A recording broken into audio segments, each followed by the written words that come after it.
Where does one start? Where do I start? Let me start at the very beginning. Mr. Iyer, the first time I saw you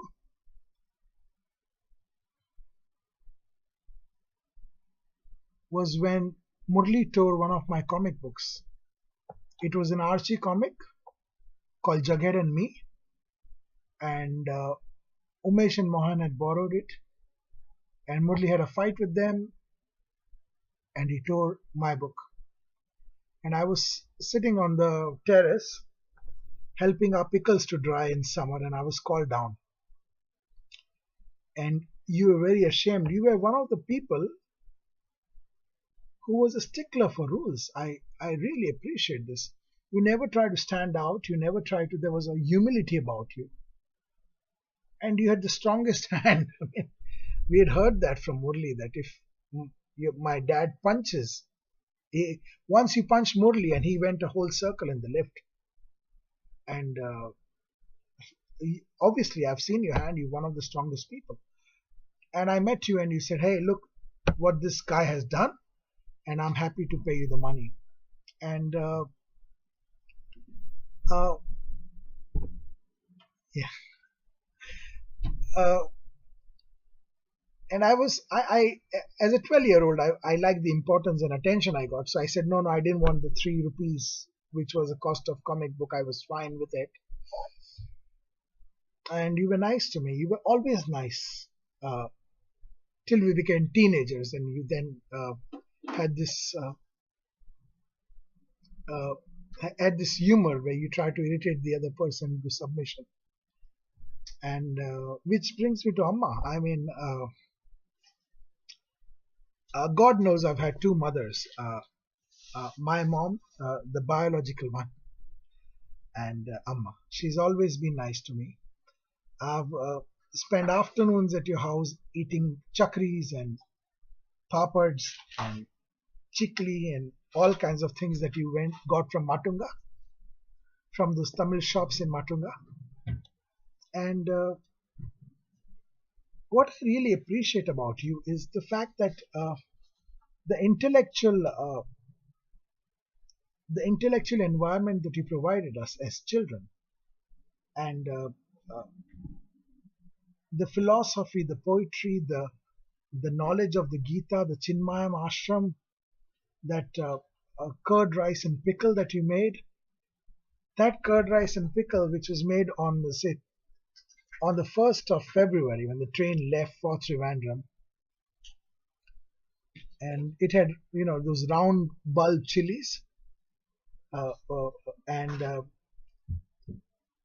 you had fried them in mustard or rye with lots of hing, and that was amazing. I always liked your cooking, and you always made sure that everybody, you were the friendly neighborhood mummy. I remember when we went for what was going to be a hike, the Agarwals, the Podars, uh, me, and we were around 12 years old, and this is the first time that I spoke to you because you asked Mohan who the organizer was. And normally I'm not the kind of guy who likes to be an organizer, but it was a hike, and we were very happy with the scouting scene which was going on in the background, and I had an axe that I got from somewhere. And so you called me and you asked me what happens if one of the kids get hurt and things like that. And I felt you were the only parent who interviewed me. And luckily, I gave the right answers. I said, well, you need to call 000 for 100 for police and 101 for the ambulance. And you trusted me. And the way you brought up your kids, I mean, you were both working parents. You work, God knows, you came from the small, bylanes of Matunga to come and conquer the, Bombay real estate, having houses. It's unfathomable. But what I really found precious about you is the kind of cultural knowledge and the kind of encouragement that we got in that house when I first got 66% and I came and touched your feet and gave pedas to everybody. You were the maternal person. You were the ultimate mother. I remember giving you that that book on philosophy. And uncle, for a guy who seemed like a very dry person, uh, was a great musician, and he was a very keen observer of people. He was, you might think he's sleeping, or you might think he's nodded off, or you might think he's silent in his thoughts, but he always observed people. And I have always had the privilege of knowing your family, and so much so that I felt like a family member. And I'm sure I'm not the only one who thought that. I'm sure there are others. There are the there are the people who worked in your family, and they were bursting crackers. They would get new clothes in Diwali, and the kind of love that you gave people, even Ramanji when he went through absolute hell in his life, and the kind of person that you were, the strong, ethical one, and you know, is is something that I can never forget. And I wanted to wish you a happy anniversary, and I didn't know where to start, because where do you start with the Iyers, really? I mean, Mohan and me we have inspired each other at various phases. When he was young, he thought I was something of an inspiration. I was much older, so uh, maybe 3 years actually. I was 3 years older, and then as he grew up and went to do his MBA and did that reading, I was inspired by him. And Umesh and me were more like twins. He was born on the 12th of the 8th, and I was born on the 8th of the 12th. And if one was born in England and another born in America, it would be the same date. But we had our sibling rivalry and our competition and stuff, but we were like brothers. And Murli was the guy that we went to for advice for anything. And I have come and watched color TV in when in 1983 when India won the World Cup. We watched so many National Geographic documentaries on TV, and you have been always very educational. You have discussed Robert Ludlum with us. You've discussed your house always brought, you being Brahmins and all. I just got 66%, and yet you made such a big deal about it in my 10th. I'm a Kshatriya, so normally I must have exceeded your expectations. But the kind of when my mom died and I came to Anand just to meet you, and you met me downstairs, and you were humble enough to tell me that अगर सुनील अगर time है तो मेरे घर पे भी आना. And then I told you, Auntie, I have come to this place only to visit you. There is nobody else.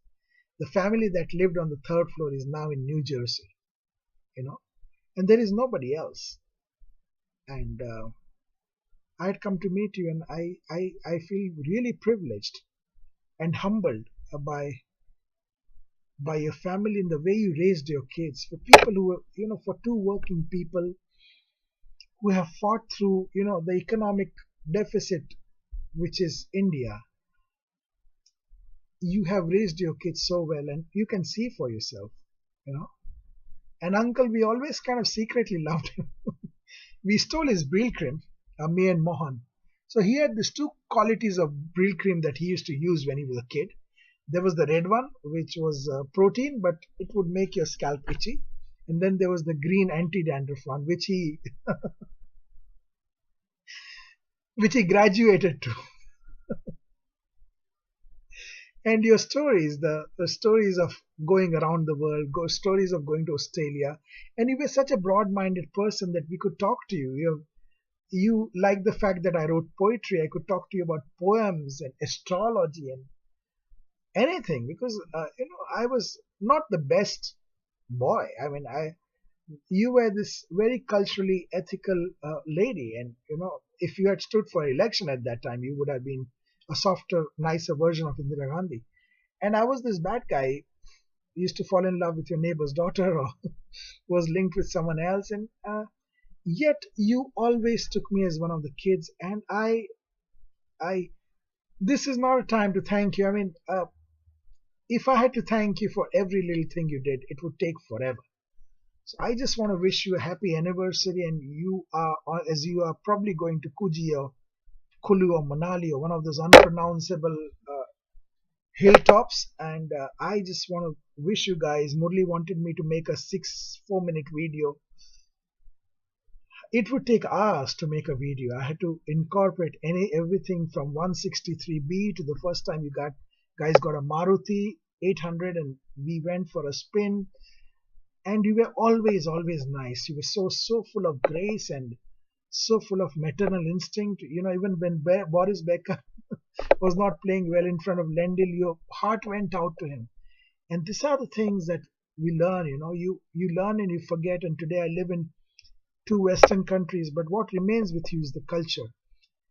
And if my own mother gave me the instinct and the intelligence as a DNA, then you have given me the culture and the understanding and everything that you've learned from Chinmay Ashram to Robert Ludlum, and your knowledge repertoire was vast. As for Uncle, he was extremely hilarious. We've had some nudging between each other. One day before Holi, he had dyed his hair, and I said, "Oh, what happened is Holi come one day early, your hair is colored black."